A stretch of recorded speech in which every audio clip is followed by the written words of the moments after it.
Dalam forum tingkat tinggi kawasan Asia Tenggara ini, Indonesia mengambil bagian penting dalam penyusunan strategi penguatan ekonomi kawasan ASEAN.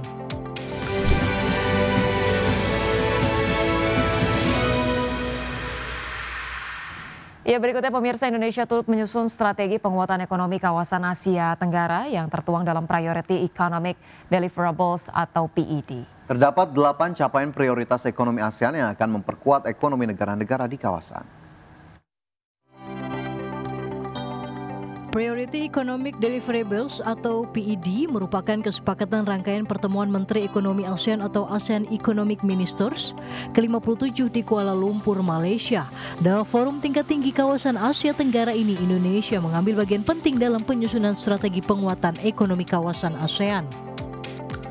Wakil Menteri Perdagangan Diah Roro Esti Widya Putri menekankan saat ini terdapat 8 strategi prioritas ekonomi ASEAN, di mana satu Priority Economic Deliverables telah selesai, yakni Joint Declaration on ASEAN Gulf Cooperation Council atau ASEAN GCC Economic Cooperation yang berfokus pada penguatan rantai pasok, perdagangan dan UMKM.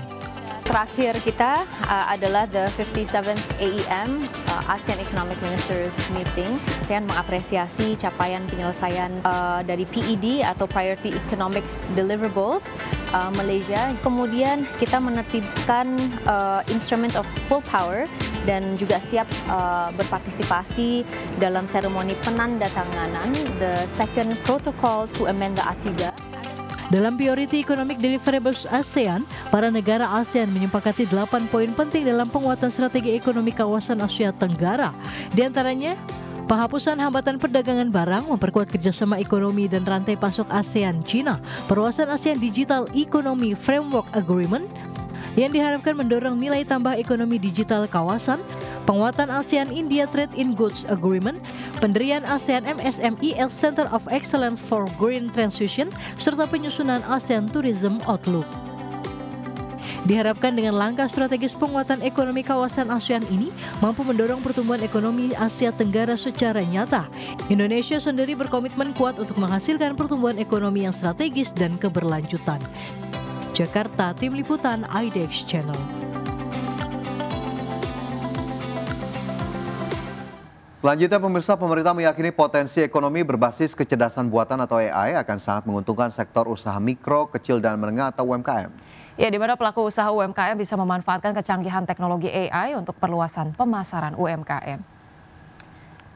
Ya, pemirsa, melalui Lembaga Layanan Pemasaran UMKM atau SMEs Co, Indonesia bersama Media Wave sepakat menjalin penandatanganan nota kesepahaman atau MOU, di mana hal ini merupakan langkah pemerintah dalam upaya mendukung percepatan transformasi digital bagi pelaku UMKM. Kerjasama ini dilatar belakangi oleh fenomena UMKM yang masih dihadapkan pada beragam tantangan mendasar.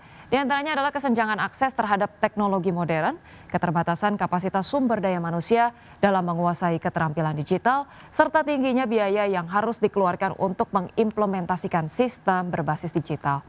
Direktur Utama SMEs Co Indonesia Dodi Ahmad Syah ini menegaskan dengan penggunaan teknologi AI diharapkan pemasaran UMKM bisa memiliki daya saing yang tinggi, mampu berkembang dengan menghasilkan output 2 hingga 5 kali lebih cepat.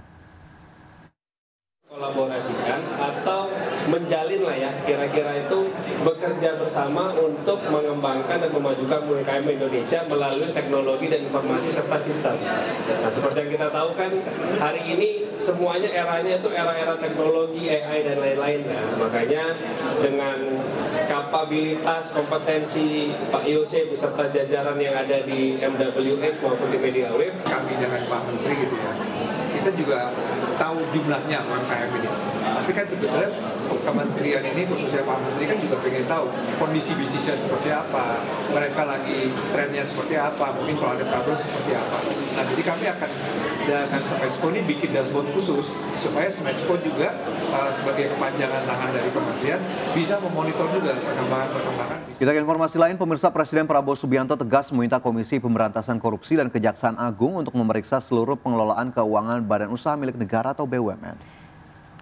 Iya, pemirsa, perintah tegas tersebut lantaran Presiden Prabowo kesal dengan praktik BUMN yang masih membagi bonus tahunan kepada jajaran direksinya meskipun badan usaha mengalami kerugian. Presiden geram banyak BUMN merugi akibat salah pengelolaan keuangan. Terlebih lagi terindikasi banyak jajaran manajemen BUMN yang menyalahgunakan kewenangan untuk kepentingan pribadi. Untuk itu Presiden langsung perintahkan KPK dan Kejagung untuk memburu pejabat BUMN lewat jalur hukum. Secara khusus Presiden menugaskan Badan Pengelola Investasi dan Antara untuk membersihkan manajemen BUMN dalam kurun waktu 2 hingga 4 tahun. Bersihkan itu BUMN.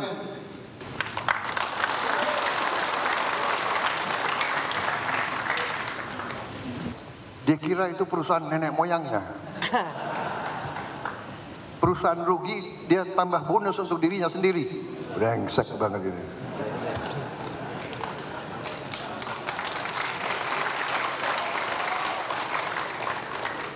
Saya mau kirim kejaksaan sama KPK ngejar-ngejar itu.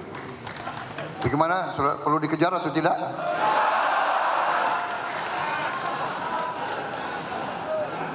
Nanti dibilang Prabowo kejam.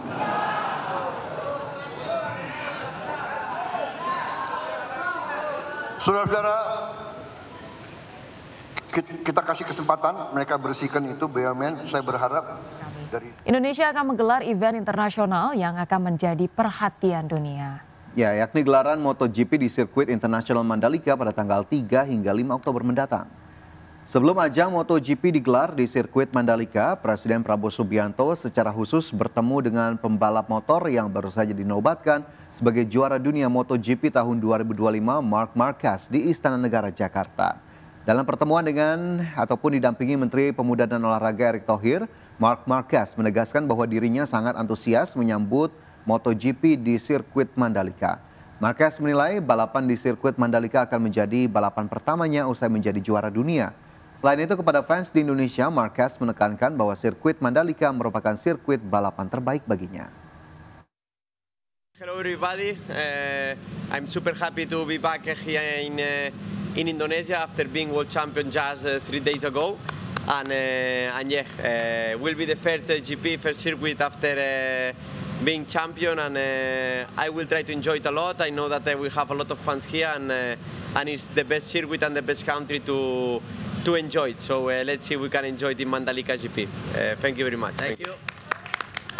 Ya, sebelum kita akhiri Market Buzz hari ini, pemirsa, kita cermati terlebih dahulu posisi indeks harga saham gabungan di 30 menit pertama perdagangan, di mana tadi kita lihat di pukul 9, indeks harga saham gabungan mencatatkan penguatan begitu ya, dan jika kita lihat pada 30 menit pertama perdagangan hari ini, berdasarkan data dari RTI, pemirsa, IHSG masih terpantau bergerak tidak terlalu jauh levelnya, menguat 0,27% ke level 8.083 dan nilai transaksi mencapai 3,72 triliun rupiah, nilai tertinggi di 8.093 dan terendah di 8.069. Ya, kemudian untuk jajaran top gainers di sini datang dari BBNI, BBCA, SMGR, kemudian ada BRIS, KLBF dan juga MDKA. Sementara itu untuk jajaran top losers ada Inco, MBMA, Aman Mineral, UNTR, ITMG dan TOWR.